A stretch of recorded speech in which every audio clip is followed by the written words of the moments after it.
Hello and welcome to episode number 3 of What's Happening, a show where we discuss EV news around the world with Manish and Omkar. So Manish, how's it going? Things are good. It's Monday morning. You said you don't have your coffee this morning yet, so It's gonna be a struggle. We'll power through. Also, a lot of traffic. I think Bombay is very vibrant today. that's what they say. The new coastal road is opening up part of it, so there's a lot of traffic because of that. Interesting. So let's jump right into it. I think the first bit of news is coming from all the way from the US. We got interesting stuff going around with Rivian. They announced their R2 R3 and the R3X variants. So let's go at it. Yeah, so this was very unexpected that they were going to, of course, launch the R2, but the R3 and R3X were unexpected. So this is now their third and fourth vehicle. They first launched the R1T, which is a truck, then the R1S, which was the SUV, and now it's the R2, R3, and R3X. And what is most amazing is when it kind of came out, everybody was like, wow, everybody wants the R3X, which is the high performance 3-motor version, and it does some 0 to 60 or something like in 3 seconds, sub-seconds. So looks really good.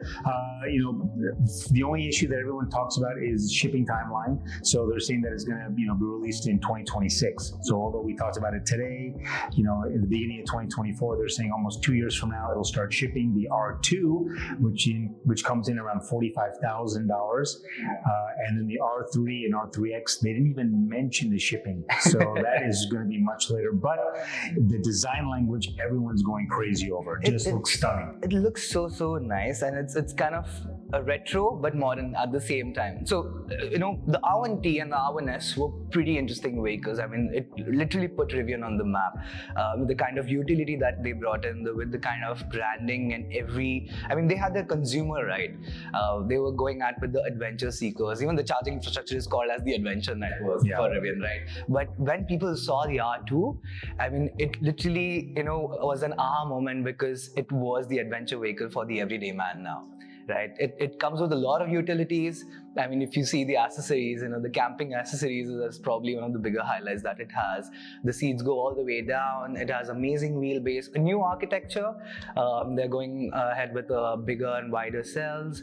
Similar 400-volt architecture as the Tesla. I think it also comes with the NACS charging standard. But I think Rivian essentially is sort of becoming the company to push what the innovation is with the electric vehicles as well. The entire space. Have you seen the steering that they have? It's like a new kind of steering. No, I haven't seen it. So in the steering they have this 2 wheels. So typically you would have buttons, right? Let's say what people essentially try and go for is like a PS5 controller. You would have buttons, you might have joysticks and stuff. But this particular vehicle has 2 rolling wheels, which has a really cool like spring load animation kind of thing going for it, which essentially allows people to control your modes, your performance, your music, and everything. So it's just a wheel with 2 small wheels around it, which is like a very, very new thing. So which essentially along with that, they'll launch a lot of software features, new UI, refreshed maps, and all of that stuff, which will be essentially rolled down to the R1T and the R1S as well.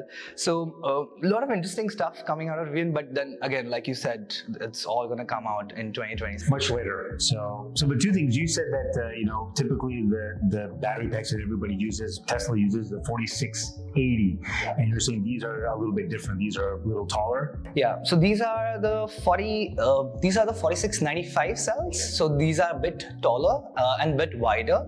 Essentially, can give like a lot more performance. So it's an architecture that is built from scratch. So it's a different architecture from the R1T and the R1S. R2, R3, and R3X will use the similar architecture. Of course, with different, like if you have triple motors like the R3X, you would extract much more performance from it. But what's going about is the base variant gives, which starts at 45,000, gives almost 300 miles of range, and it ramps up as the price level goes higher. Along with that, the capacity of the batteries also go higher. So a lot of interesting stuff from Rivian, I think, and especially the design language has everybody on holds. Well, not only did people like it, but the stock market loved it. The stock popped about 15%. So I think that's another reason why they probably had to do this launch and talk about what's coming, because it's more for investors as well. So they talked about the next 2 years, they'll be launching the R2, and then probably, years 3 and 4, they'll be doing the R3 and R3X. And that's probably just more for shareholders to let them know that, hey, that there is product in the pipeline and it's taking a little bit longer. But overall, it's great, stunning design. So that's it from Rivian. I think we can move towards the BYD. So BYD in India launched and announced the BYD Seal is available. That's like their high-end sedan, and everybody was talking about the pricing was going to be about 60-70 lakhs, and it's coming at some crazy price points. So they got 3 versions. The name is the Dynamic, the Premium, and the Performance. So the Dynamic comes in with a 61 kilowatt-hour battery pack, rear-wheel drive, so that's a single motor setup, and about a 500 kilometer range, and 0 to 107.5. I think that's around 41 lakhs. And at the top end is the 53 lakh version. That's the performance one. That's 82 kilowatt battery pack, dual motor setup, and 0 to 100 in 3.8 seconds, which is actually pretty amazing. And so I was just kind of trying to compare that, although it's not a fair comparison at all, but when you compare that to a base Porsche 911 Carrera, that does that 0 to 100 in 4.2 seconds. So this does it a little bit faster, and it's a 4-door sedan. So of course, like I say, very unfair to compare, an electric versus an ICE, but just to give an idea of, this is a fast vehicle. It's probably one of the fastest EVs in India, outside of, let's say, a Taycan or, one of the super expensive ones. But this is under 53 lakhs, super fast performance. I mean, this price point is essentially putting it in the category of the Ioniq 5 and the EV6. Yeah, right? It's very, very much so. And if you compare it at the Ioniq pricing, it's a little bit more expensive, but the performance is just way, way better. That's the thing. So is BYD essentially building this vehicle in India, or is it just CBUs? This is a CBU. So my guess is, just like the Kia EV6, they're probably going to import maybe 200-300 units, and then if things really pick up, then they may start manufacturing. I think that's the roadmap for everyone, is they just want to see, is this sustainable? Can they sell, many, many of these vehicles? So in fact, the Kia, I think when they first launched the EV6 in India, they said they were going to do only about 100 CBUs, and I think they've already crossed close to 200 to 300. Now, is that something worth for them to maybe build it here or assemble it here? Who knows? But BYD has actually been in India for many years already. They've got the buses, and they've got their I think it's called I forgot the name of it, but the SUV, I think is something ES6, I think it is. E6, BYD E6, yeah. BYD E6. So that's like the minivan version. So that's used by a lot of these. There's a company in Bangalore called Chauffeur. They use it. And everybody raves about it. So this is the third, product that's coming into India, and from what I can tell, it looks amazing, and I really want to take a test drive of it very soon. It's gotten a lot of bookings, and so apparently people are saying that it's got, some number that's like crazy more than they expected. Bookings. So that's good. Of course, anyone can put down a booking amount, but delivery-wise, let's see what actually happens. Yeah, interesting. So let's then finally address our bigger news, again coming in from the man himself. I think so. Elon that night was just probably had way too many tequilas and was on Twitter like always, and he finally gave an update on the Roadster 2.0, which is, it's been 5 years, 6 years almost, more than that actually. They launched it in November 2017. They gave a sneak peek in 2017 at the Tesla semi-truck event. And so that was the one more thing. This thing came in, everyone was like, oh my God.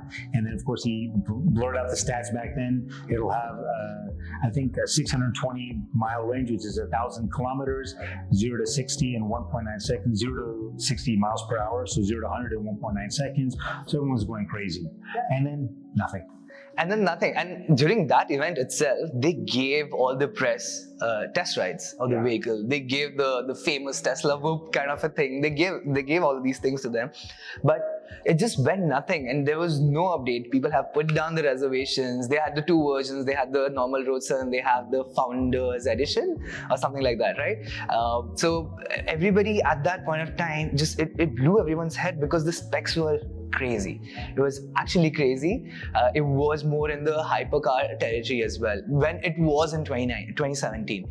But since then, it's almost more than 6 years, the industry has moved on so much, right? So even if we take, let's say, the Cybertruck category, when it was launched, right, and it had a massive downfall where it had like no news on it and nothing like that. Then that's where the Ford F-150 came in, the Rivian R1T came in, the Hummer of the world came in. So a lot of these vehicles actually launched, and then the Cybertruck came in. So similar story with the Roadster. Post that, the Rimac Nevera came in, the McMurtry Sterling came in. So these cars essentially had better specs than the Roadster. So just to compare, 0 to 60 for the 2017 Roadster, when it was announced, it was 1.9 seconds, right? Then came in the Rimac Nevera, which said that, okay, we have 1.8 seconds now. The McMurtry Sterling is at 1.5 seconds. So McMurtry Sterling is not a street legal car, by the way. It's definitely not a street legal car. The Rimac, they are doing a lot of demos. Actually, it's a sub $2 million car, and they are actually it's not in production, but they are sort of giving it to a lot of press and stuff, doing a lot of voice around it. But now, after that particular day, Elon said that there's gonna be the Roadster doesn't make sense anymore now. It is not competing with the likes of the hypercar category. What can we do? And he was like, there's gonna be a SpaceX edition of this particular vehicle. So he's saying that it's gonna be a sub 1 second 0 to 60. That is crazy. And I don't know what you're going to do with that. He's saying that, so there are going to be approximately 10 thrusters onto the vehicle, which is going to allow for it to maybe even fly, is what his words are. So I don't know if it actually gonna happen. He's saying that the production, the design is gonna be ready by end of this year, and it's gonna get into production next year. So what's your thoughts on this? So, when he announced all of this on Twitter, like you said, probably after many shots, everyone's like, oh, this is typical Elon. He talks a lot of stuff, but he can't deliver. But then the truth is, you look at the Cybertruck is out on the road today. It may not be 100% of what was discussed, but it's there, it's running, people love it. It's got some amazing, brand followership, whatever you want to call it, brand loyalty right now. So I think this one will definitely come in. Sub 1 second still blows my mind. I can't understand that. What does that really mean? Is it a jetpack? Who knows what? But yeah, so they're going to reveal it by the end of the year and then start shipping. But the other thing is, when they mentioned this in 2017, and you said, Rimac has come out with the Nevera. Also, there's the Pininfarina Battista from the Honda Group. So they've actually subcontracted all of it to those guys. So they're making like a special run of 60 or 70 cars, also $2 million. So yeah, the stats have completely changed. The whole world has changed. But that's what's so crazy, is in 6 years, the industry has moved completely different. And that to me is what's so great about this new technology. If it was an ICE engine, in 6 years, we would have gone from 500 bhp to 515 bhp. It would have been very small, this is completely changing everything. Everything. And that's what's so crazy about Elon. And everybody is now waiting to see what that car is going to be like. And everyone's like, I want to put money down, but nobody even knows how much it's going to cost, when's it going to get delivered. But people are saying, I want to give you my money because I want that car. True. But this whole thruster thing that he wants to talk about. So the McMurtry Sterling has an underbelly fan, which essentially helps it to get more downforce, to essentially have the wheels stick more to the ground so that it can generate more force and actually push the vehicle ahead. But this dude is talking about having 10 different thrusters on it, which will help with cornering, with braking, with acceleration.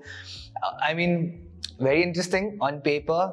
I don't know how much street legal it's going to be, but definitely I think it's, again, an industry push kind of a thing. That's about it then. A very fun episode of what's happening. A lot of stuff has happened. I think from a global perspective, India was a bit silent in this episode, but very interesting stuff happening all over the world. I'm very curious to see how the next episode is going to be like. Yeah, and I'm sure the next episode will also contain something about Tesla. It just seems like it's consistent. Every episode will have something about Tesla, which is, we're not doing that on purpose. It just generally people are going to start thinking that we are massive Tesla fanboys at this point of time.